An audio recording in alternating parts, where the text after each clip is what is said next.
Hey there, this is Aria Craig, your empowerment and leadership strategist for ambitious moms, particularly single, divorced, and blended moms who are ready to move into that next level of leadership, elevation, and success in their personal and professional lives. And it is Thursday, 7 o'clock p.m. Central Standard Time, and it is time for Ask Aria. So, what I normally do is I take your questions from any type of social media platform, in person, or from my emails, and I address one question during my Ask Aria segment. This time is going to be a little bit different. I didn't have any questions that came through that really spoke to me the way that the conversation that I had a couple of days did.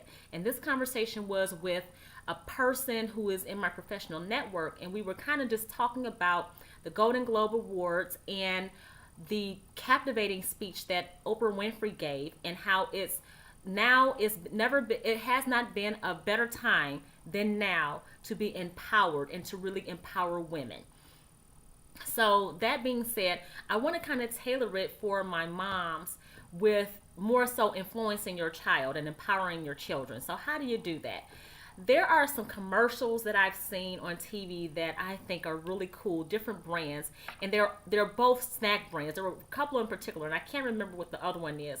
One is, I think, the Ziploc bag commercial, where the mom is fixing the snack. I think on one side she had pretzels and another side she had grapes, and she sealed the bag, and then she put the cute little butterfly clip in the middle, so it made it look like a little cute package. And that's, if there's any way that your children are going to eat a snack, especially if it's a healthy snack, make it cute and enticing. So the little girl took it to school and she showed it to her friends, and next thing you know, they're snacking off of the snack. So that was a cute little thing. But I think that the fact that she so there are a few commercials that I think are really, really cool in terms of empowering your kids. But the one that I thought was really cute was, I can't remember what the brand was, and I want to say it was some type of snack that I don't know if it was a chocolate pudding snack or something. I can't remember. But you can put, it's like they had a little space on the package to where you could put your own personal note for the kids. And I thought that was brilliant, because I think that we've been doing that for so long as moms. So really connecting with your kids in a way of, I'm supporting you, I'm loving on you, I want you to make sure you have a great day. What I used to do with my son is, when he was younger, I used to put little notes in his bag, and I wouldn't put them in there every day. I put them in there, here and in there. And we were just talking the other day, now he's a senior in high school, we were just talking the other day about how we make sure that we always say we love each other. Even if he's upset with me or if I'm upset with him, we make sure we say, I love each other. I love you, when we are leaving each other's presence in the morning, and we say it in the evening when we're going to bed. And we give each other hugs and kisses. So the things that I do now is, now that he's older, is like when he has a test that I know that has been that's very challenging, and he's been studying and preparing for this exam. What I do is, the night before, he likes to cook his own breakfast, because he's like really into protein and health. So I tell him to make sure he fixes a really healthy breakfast, nothing that's going to make him drowsy or tired, but something that he knows is going to give him that energy, and take his vitamins so that he could be able to have a ready recollection of what he has studied. So he's prepared mentally all the way around, like 100% for this exam. And in the morning when he wakes up and he's leaving for school, I don't tell him, and this is just me, I don't wish him luck on the exam. What I do is I say, I know you're going to do well. He's prepared for it, so I know he's going to do well. And in the event that he doesn't, I've equipped him with the tools and resources he needs, and the support that he needs to go to his teacher and figure out how he can make up that exam, whether it's extra credit. Some of his teachers actually do give him a chance to retake the exam. Like, they'll go over with him what he did wrong, so that he could get the concept and then retake the exam. So those are things that you can do to empower your children to do better, to be better, to work in their strengths as kids as they're growing up. And then also, when they see you, if you're going to school, if you've been promoted, they see you studying, they see you working hard, they see you, if you're opening your own business, they see you, and they are influenced by what you're doing all the time. They're influenced by your efforts. Those are leadership skills that you're teaching them just by what you're doing. And they become empowered by that, and they actually become very proud of you. So those are some things that you can do to empower your kids also. Like doing like little daily motivations or little daily compliments, like you look very handsome in that outfit, or that your hair looks really cute like that. Everybody, even as adults, we love when people give us compliments on just based off of how we look, how our hair, our outfit, our makeup, your nails, your shoes. Oh, where did you get those shoes from? Even men like to hear that. They like to hear, oh, your cologne smells good, or your haircut, your facial. I really like, because I've done this. I love a lot of facial hair on a man. So when it's groomed very nicely, I would say, oh, your beard looks really nice. So even as little boys, they like to hear that. They like to hear those compliments. The little girls, they like to hear those compliments. They're hearing it from you, which means if you instill that in them and you empower them to stand in their beauty, in their essence, in their strength, they shouldn't care what other people say, unless it's somebody that's trying to really implement something in them, or really trying to give them some strong advice that's going to help them to elevate, that's actually going to support them later on in life. So, but when you're giving them all of this love and you're pouring into them, they're actually going to be so confident that they're not going to be validated through other people. You're teaching them how to be confident in themselves, to not allow anybody else's opinion of them to become their truth. Another thing that you can do is kind of like try to get them to start reading more about people in their community, people in society, whether they're in this current era or if they were in past places in time. Help them to realize how what they did to get to that level of leadership. Help them to get to that level of where they're really supporting people, especially in their own culture, because when they see people who are from their own ethnicity, they can identify with it better, and they can say, man, oh wow, I can do that, or that's giving me strength, or that's giving me inspiration or motivation to be able to do so and so or such and such when I get older, or whatever the case may be. But having them do that research and learn more about these people is very crucial, because they can always have that to stand on, especially like when they go off to college.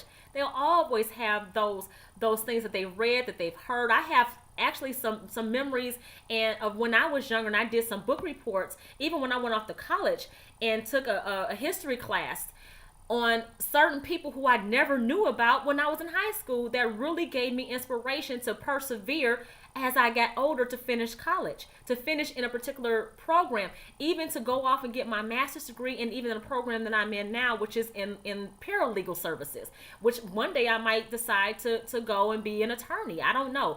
I'm thinking about pursuing the Juris Doctorate, but my son, who is 18, is like, I'm so proud of you, because I'm in class, and when I told him I got 2 A's last semester, with everything that we have going on in our home, professionally, in the businesses, I have 2 businesses that I'm running, he's proud of me, and that makes me feel good as a mom. So he sees what I'm doing, and that spills over, and it influences him to really do his very best. And when I say, I don't even say the sky is the limit, because if you think about it, there's so much beyond the sky. When you say the sky is the limit, you're actually limiting their abilities and their goals and their efforts to achieve them. So another thing that I can think of, just especially now with women of color, especially African American women, to really encourage your sons and your daughters to stand in their beauty. So I've been seeing, I don't know about you, I've noticed there are a lot of commercials. There are a lot of ads on TV, online, print ads, where we are celebrating as African American women our heritage with our hair. It has been so awe-inspiring and inspirational. I love it. Like, I can't get enough of seeing us with our curly afros and our hair. Like, we're rocking our ethnicity. We are being comfortable with our hair and our ethnicity, and no longer tolerating people saying that we are any kind of negative connotation about us as beautiful and as a strong, powerful community that we are. And we are actually degrading ourselves when we're not standing in our own strength. We're not confident about our hair texture. Like right now, I can tell you this is a wig, but underneath, my hair is natural. You have seen me on different videos and posts.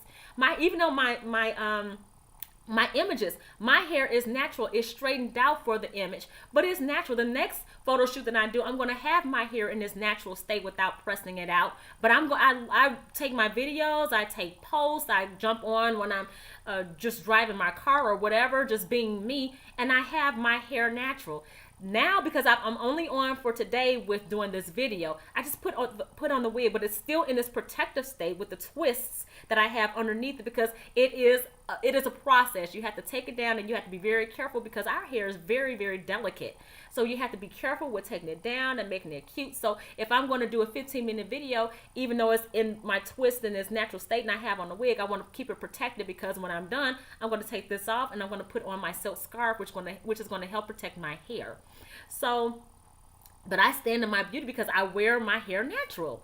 So and there's nothing against anybody who doesn't want to wear their hair natural. If you wanna do something else, like put weave in your hair or wear a perm, that's your decision. I'm not knocking it, but it's a good feeling to know when a woman feels so confident about herself that she doesn't have to do that all the time. Like, she doesn't have to do that all the time. Or if it's something that she's doing for health purposes, then I get it. But to make yourself look beautiful from a surface standpoint, like you're not standing in your own beauty, you have to wear it, or you have to put on all this makeup and all these fake eyelashes and all this extra stuff, because you don't know how to really stand in the beauty that you already have.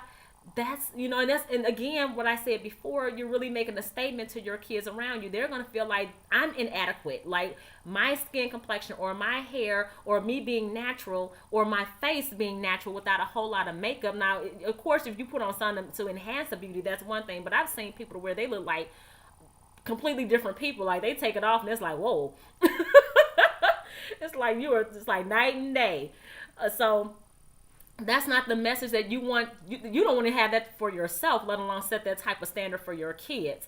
So that's all that I have for today. Again, encouraging them, giving them the tools and the resources they need to be encouraged, to be inspired and motivated, to stand again in their strength and their essence of them. Really, really motivate and encourage their talents and their skills. That's another way that you can empower them. Just really quickly, when I was younger, I loved animals. I still do. Like, at one point, it was like a safari in here. I love animals. Like, I don't, my mom was not that way. My mom was more of a dog lover than she was an animal lover. Then I had my aunt. She was pretty much, my aunt, like little, like doves and birds and things like that. But I would like go out there and take the caterpillars off the tree when I was a little girl and like play with them and let them silk, just really move around on my hand and feel comfortable with my energy. And I love animals. Even to this day, I love fireflies. When we have a spider in the house, my husband or my son would go and get a jar and catch the spider, because we don't like to kill any, unless it's like an earwig or a mosquito or a fly. I mean, we don't do those. But the ones that are really important to the ecosystem, like, we will catch them and we will like put them outside. My husband is, when he cuts the grass, he's always finding frogs and he'll catch them for me. And I'm like, oh, and I like babysit them. I get so excited because I love animals. So what we'll do is we'll go to the pond that's near the house, and he'll take me or my son, and I'll put him in my hand and I'll release him. So I'm telling you, I love animals. So, but my mom was not that way. My aunt was, I wouldn't say that she was into animals like that, but she celebrated the fact that I loved animals. Like, that was my thing. And she never discouraged me from continuing to have that love and desire. Like, I love art. I think with both sides of my brain. I'm very analytical, but I am very huge with art. Art inspires me. It motivates me. It speaks to me. Any type of art that is just, that's a whole nother segment. But if your child is into something like that, even if you're not into something like that, but your child is, encourage that, because that could be something that actually takes them to different heights when they become older and in their careers. Really give them the tools and their resources that they need to pursue that, and to really support them in that venture. So, not really that venture, but support them in the fact that they really love that. Like, that is inspiring to them. So that's all that I have for today, for today's Ask Aria. If you want to contact me, please connect with me on either Instagram at Aria_Craig. My email, aria@ariacraig. Instagram, which I do a lot of posts, aria.craig. You can reach out to me, DM me, send me an email, and just really connect with me. And if you have a question that you want me to answer on the next Ask Aria segment, please feel free to reach out to me. That's Instagram, aria.craig, Twitter, aria_Craig. My email is aria@ariacraig.com, and my website is www.ariacraig. So that's all I have for today. And also, I just want to mention that I will be speaking at MommyCon 2018, I forgot what year it was, 2018 in Chicago, the very first weekend of March. I will be speaking that Sunday, but I will have my booth that Friday through that Sunday. So if you're in the Chicago area, please make sure you come and visit me and let me know that you see my videos. If there's a speaking engagement that you would like for me to speak at to inspire your women and your moms, please feel free to contact me, www.ariacraig.com. There will be a pop-up tool that appears on your screen where you can book me and we can go from there, okay? And I look forward to talking with you next time. Bye.